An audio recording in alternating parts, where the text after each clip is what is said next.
इस वीडियो को पूरा देखो। आज ही आपके जीवन से सारी परेशानी खत्म होगी और चैनल को सब्सक्राइब और वीडियो को लाइक करें। गुस्सा, घमंड, जलन कंट्रोल में नहीं है। सोचो, व्हाट इज इंपॉर्टेंट, मुझे बताइए।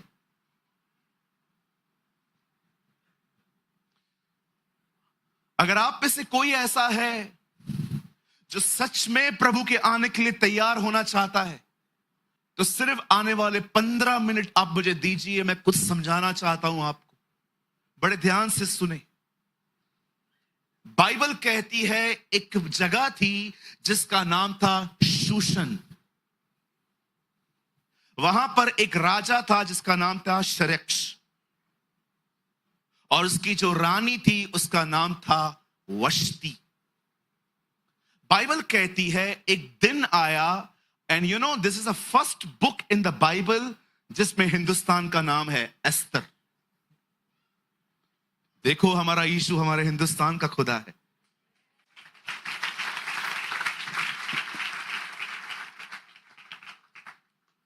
हाँ, कई अपने पास वाले से, यीशु मसीह हिंदुस्तान का खुदा है।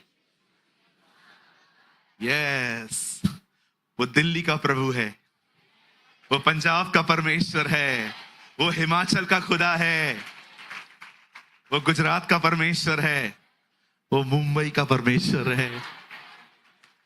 यस, कई लोग सोचते हैं वो अंग्रेजों का खुदा है। अंग्रेज इन दिनों में हमें कॉल कर रहे हैं कि यीशु के बारे में आके बताओ। हाँ बिल्कुल, मैं मजाक नहीं कर रहा हूं, मुझे रोज कॉल्स आते, मेल्स भी आते। मेल्स मैं पढ़ता नहीं हूं ज्यादा, लेकिन बहुत कॉल्स आते। कुछ दिन पहले एक गोरे ने मुझे कॉल किया। हाँ बिल्कुल, मैं मजाक नहीं कर रहा हूं, मुझे एक गोरे ने कॉल किया। उन्होंने कहा, पास्टर सूरज प्रेमानी। मैंने कहा या। आपको इंग्लिश नहीं आती ना, खाली या बोलो, सामने वाले को लगेगा आपको भी आती है।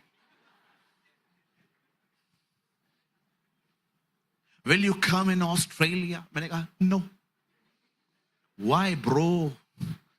I'm busy bro. ये छोड़ दो कि वो गोरों का खुदा है।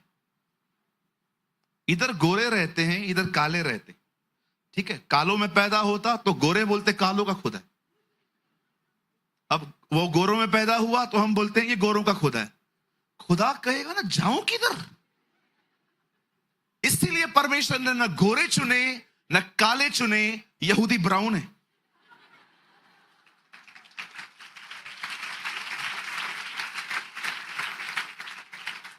आपको चाहिए, आप स्टडी करके देखिए, यहूदी ब्राउन होते। प्रभु ने कहा लफड़ाई खत्म, न गोरा हूं न काला हूं, मैं ब्राउन हूं भाई। You know the Bible says एक दिन आया जब शरेक्स राजा ने अपने शासन में एक बहुत बड़ा जिनावर दिया। जिनावर का मतलब होता है दावत दी। आप मान सकते हैं ये दावत कितने दिन चली है? 180 डेज, 180 दिन ये दावत चली है। इस दावत के अंदर हर तरह का खाना था, लेकिन बाइबल कितनी सच बताती है ना। बाइबल लिखा है किसी को भी शराब पीने के लिए जबरदस्ती नहीं की जाती थी। शराब के लिए हर एक की इच्छा थी। लिखा है शराब तो नीति के अनुसार पिलाई जाती थी, किसी को भी बरबस नहीं किया जाता था। बाइबल कितना क्लियर अकाउंट देती है ना कि ऐसा था। और एक दिन राजा पूरी तरह से शराब में डूबा हुआ अपने लोगों को बुला के कहता है, जाओ रानी को बोलो सर पे ताज पहनकर सामने आए। अब जब वश्ती के पास मैसेज जाता है, वश्ती कहती है नहीं, आई विल नॉट कम, मैं नहीं आने वाली। वो एम्बैरस फील कर रही थी कि इतने सारे पिए हुए लोगों के बीच में मैं क्यों जाऊं। एंड यू नो, जब राजा को यह बात पता चलती है इस औरत ने आने से मना कर दिया है, प्राइड में आके राजा उसको रानी के पद से ही हटा देता है। वो लोगों को बुलाता है और कहता है क्या किया जाए, इसने मेरी आज्ञा नहीं मानी है। वो कहते हैं, वो भी आग में घी डालने वाला काम करते हैं, वो भी कहते हैं हाँ बात तो सही है, इससे तेरी बात नहीं मानी है, अब अगर तेरी औरत तेरी बात नहीं मानती, कल से हमारी औरतें हमारी बात भी नहीं मानेंगी। आप पढ़ के देखिए, वहां ऐसा लिखा है कि अब हमारी औरतें हमारी बात भी नहीं मानेंगी। कई लोगों को डुबाने के लिए शैतान कभी कभी एक आदमी का उपयोग करता है, पता है? बिल्कुल। इस दुनिया में कुछ भी यूजलेस नहीं है, एवरीथिंग इज यूजफुल। किसी ने कहा I am a bad person, still I am a useful, you can use me as a bad example. कुछ समझा आपने? किसी ने कहा मैं खराब भी हूं तो भी गलत नहीं हूं, तुम जहां पर भी खराब उदाहरण देना चाहो मेरा दे दो।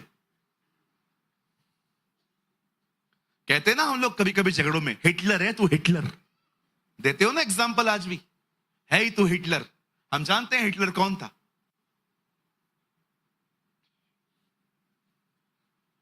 अब बाइबल कहती है राजा तो था, रानी नहीं है। अब रानी ढूंढना स्टार्ट की लोगों ने। लोगों ने कहा जाओ राजा के लिए रानी ढूंढो, और बाइबल कहती है एक जगह पे मौद्रके की एक कजन सिस्टर थी, हर नेम वॉज एस्तर। एक आदमी था जिसका नाम था मौद्रके, और बाइबल कहती है उसकी एक चचेरी चाचा की माता पिता मर चुके थे, इस आदमी ने उसे पाला था, उसका नाम एस्तर था। और लिखा है वो बड़ी रूपवती थी। मैंने हिंदी पढ़ी है, मैं इसलिए बता पा रहा हूं। लिखा है वो बहुत ज्यादा ब्यूटीफुल थी। उसको भी लिया गया, कुछ औरतों को लिया गया, और सबको राजा के दरबार में बुलाया गया। और अब सुनिए, मैं कुछ बताना चाहता हूं यहां। जो लड़कियां राजा के भवन में पहुंचाई गई, उन्हें शुद्ध करने की कुछ चीजें दी गई,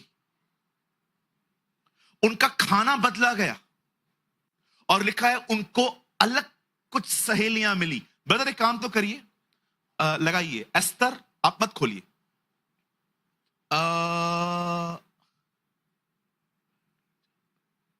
2:9 लगाओ, है तो यही। और वह युवती स्त्री उसकी दृष्टि में अच्छी लगी, और वह उससे प्रसन्न हुआ, और उसने बिना विलंब उसे राजभवन में शुद्ध करने की वस्तुएं, उसका भोजन और उसकी चुनी हुई 7 सहेलियां भी दी, और उसको उसकी सहेलियों के रनवास में सबसे अच्छा रहने का स्थान दिया गया। आइए सामने देखिए, एक रानी चली गई है, उसकी जगह पे कुछ औरतों को बुलाया गया है ताकि उनमें से एक रानी चुनी जाए। और चुनने से पहले देखिए इनकी लाइफ में क्या किया गया है। इन्हें शुद्ध करने की वस्तुएं दी गई हैं, इनका खाना अलग किया गया, और इनको सहेलियां मिली हैं। अब बड़े ध्यान से सुनिए, ये जो स्टोरी है ये क्यों है बाइबल के अंदर, मैं आपको बताना चाहता हूं। मैं ये विश्वास करता हूं परमेश्वर एक राजा है, उसे सबसे पहले इज़राइल को चुना था, पर इज़राइल ने उसकी बात नहीं मानी है, और अब वो एस्तर को चुन रहा है। अब उसने हमें चुना।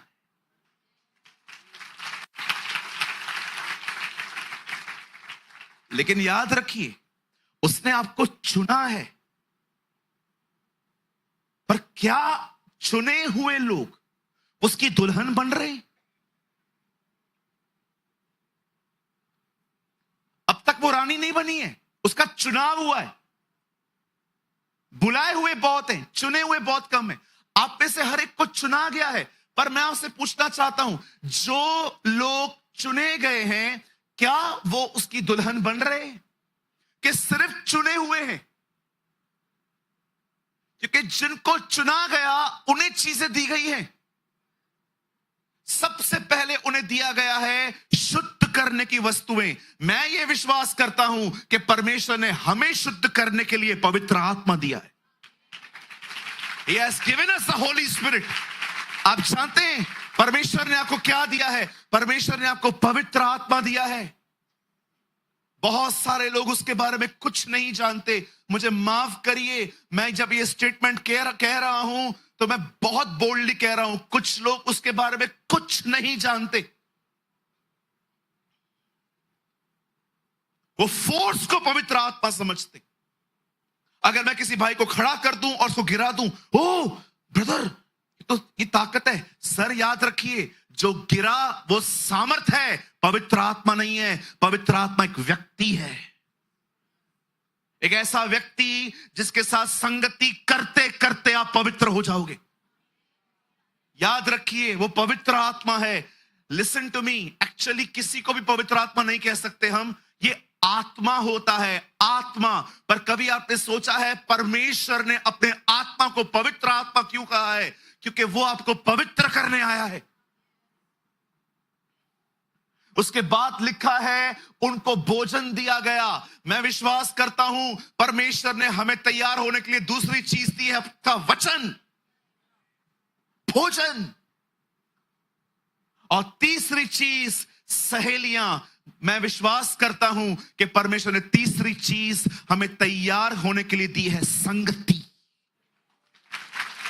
फेलोशिप। अब मैं आपसे पूछना चाहता हूं, क्या आपकी जिंदगी इन तीनों चीजों के साथ जुड़ी हुई है?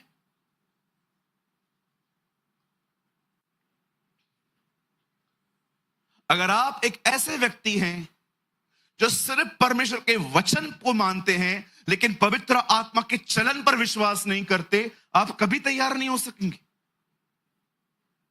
कुछ लोग ऐसे होते हैं जो अगर उनके सामने अगर कोई गिर जाए, कोई उठ जाए या कुछ सुपर नेचुरल हो तो उसको देखते रहते।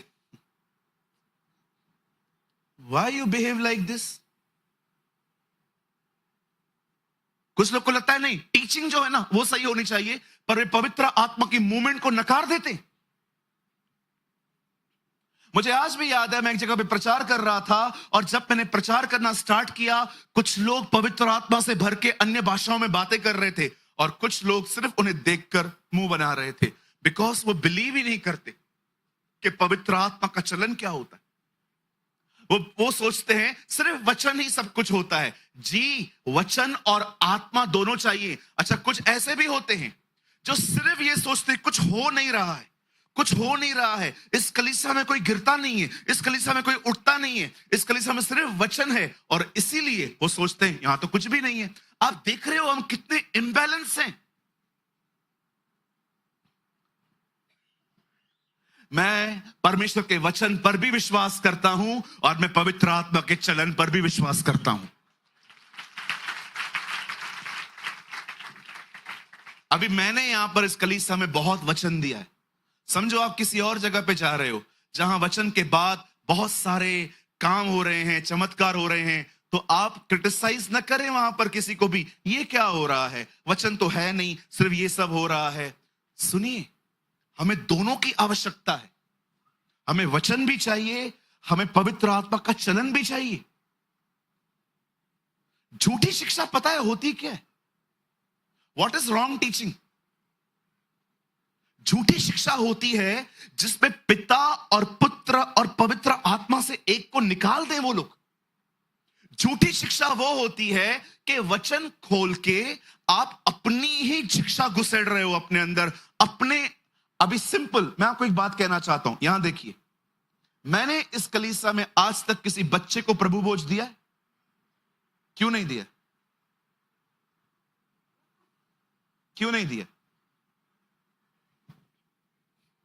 क्योंकि मैंने यीशु मसीह को नहीं देखा कि उसने पतरस से कहा जा तेरे बच्चों को भी लेकर आ।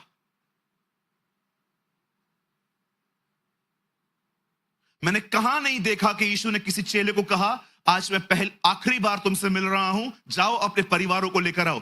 उससे सिर्फ प्रभु भोज चेलों को दिया। इवन आप पढ़ सकते हो पेंटिकॉस्ट के दिनों में जब पतरस से प्रचार किया, लोग विश्वास में आए, बपतिस्मा लिया, उसके बाद लिखा है 242 में कि उन्होंने प्रभु भोज की रोटी तोड़ी। मैं किसी को भी यहां पर प्रभु भोज दे दूं, भाई ये तू खा ले, और बाहर जाके वही व्यक्ति गुटखा भी खा रहा है, किसी के सामने चढ़ी हुई चीजें भी खा रहा है, कौन जिम्मेदार है इसका? इसलिए बाइबल कहती है तुम परमेश्वर के और दुष्ट आत्माओं के कटोरे में से एक साथ नहीं ले सकते। लेकिन कुछ लोग देते हैं, क्यों? क्योंकि उन्हें पब्लिक बढ़ानी है।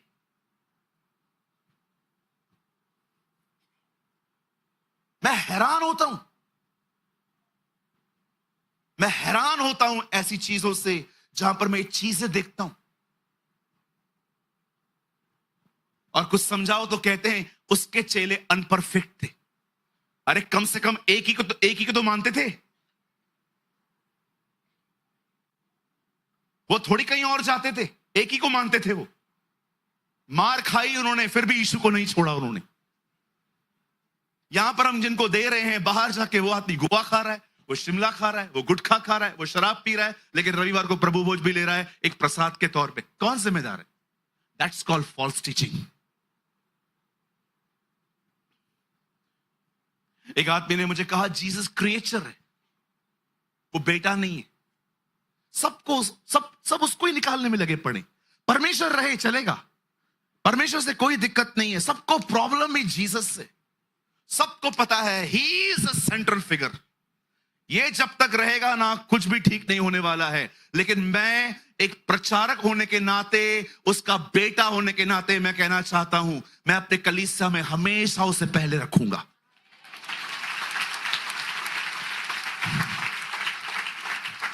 ओ, मैं आप में से हर एक को कहना चाहता हूं जो इस कैमरा से मुझे देख रहे हैं, उसको निकालने के पीछे लगे पड़े हो।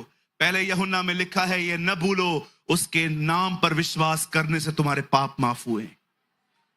स्वर्ग के नीचे मनुष्यों के बीच में और कोई नाम नहीं दिया गया जिसके द्वारा उद्धार हो सके।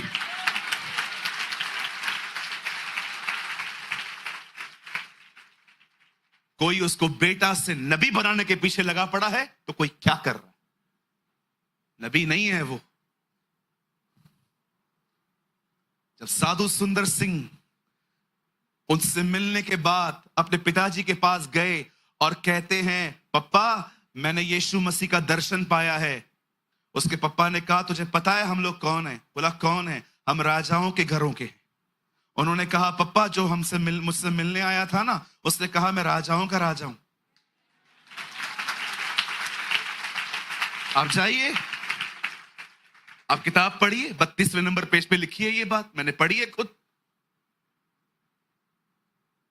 कोई उसको नबी बनाने के पीछे है, कोई कहता है अच्छा व्यक्ति था, कोई कहता है परम पूज्य था, कोई कहते हैं चमत्कारी पुरुष था। कुछ भी नहीं था वो इनमें से। वो मालिक है, वो मालिक है। राज्य, पराक्रम और महिमा केवल और केवल उसी की है।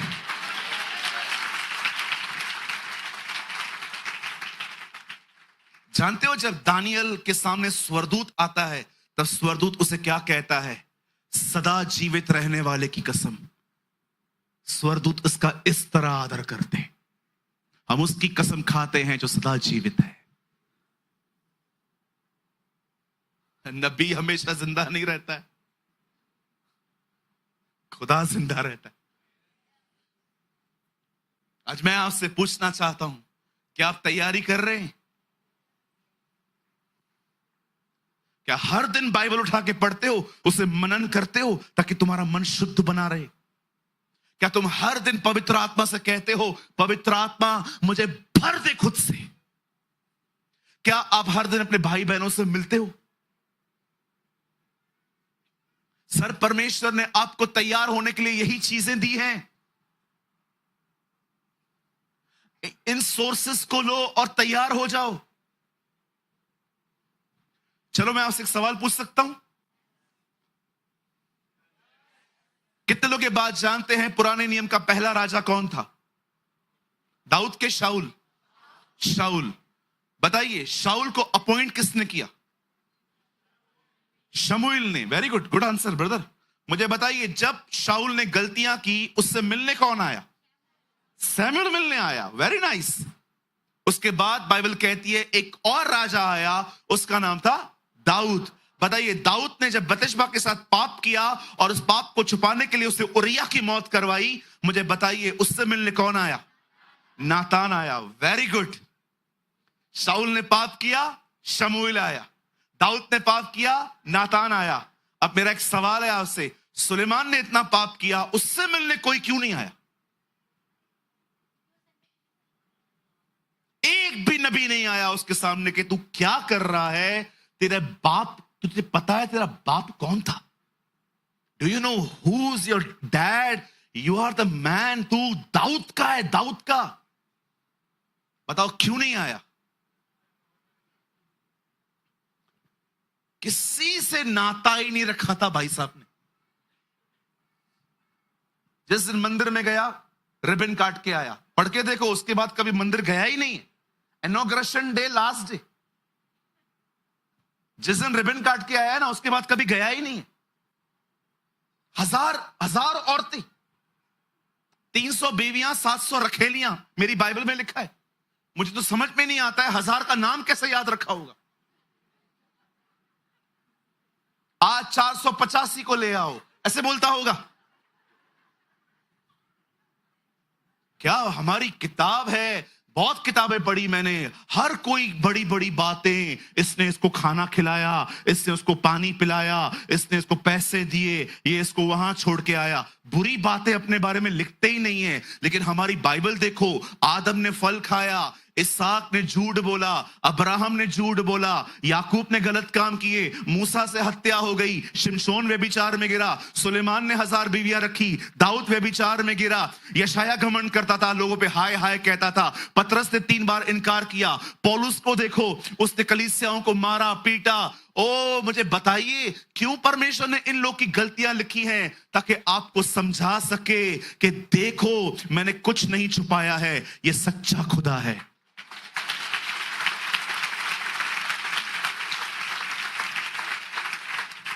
पढ़ो कोई भी किताब, दिखाओ वो लोग अपनी बुरी बातें बताते? कोई नहीं बताता। ये प्रमाण है, ये सच्चा है, ये प्रमाण है, ये बाइबल सच्ची है।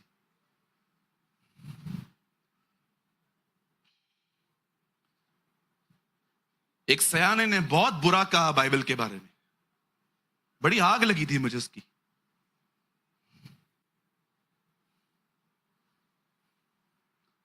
बोलता है इनका परमेश्वर झूठा परमेश्वर है। लोगों ने सवाल पूछे, झूठा क्यों कह रहा है? बोलता है खुदा कभी थकता है क्या? तुम्हारा खुदा एक दिन में एक शब्द बोल के थक गया। वो उठा, उसे दुनिया बनाई, लिखा है, फिर उसे विश्राम किया। बोला खुदा कभी थकता है क्या? मैंने भी वीडियो बनाई, मैंने कहा प्रभु नहीं थका था, तू मेंटली रिटायर्ड है। अभी आप मुझे बताइए, दिनेश कम यार,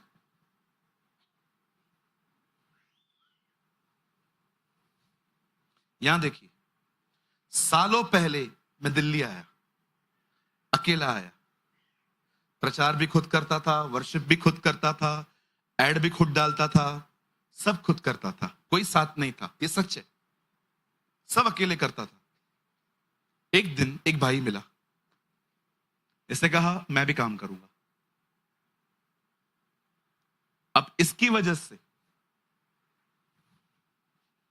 मैं आराम करता हूं, ये कर रहा है ना। जब परमेश्वर, उसके साथ कोई नहीं था, वो अकेला दौड़ रहा था, पर जिस दिन उसे आदम बनाया, उसके बाद उसे 6 दिन काम करके 7वें दिन आराम किया। उसे आराम इसलिए नहीं किया क्योंकि वो थक गया था, उसने आराम इसलिए किया क्योंकि उसको प्रेजेंट करने वाला आ गया था।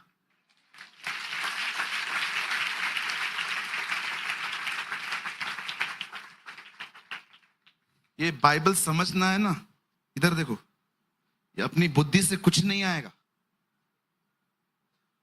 अनपढ़ों ने ऐसी किताबें लिखी हैं, पढ़े लिखों को समझ में नहीं आ रही।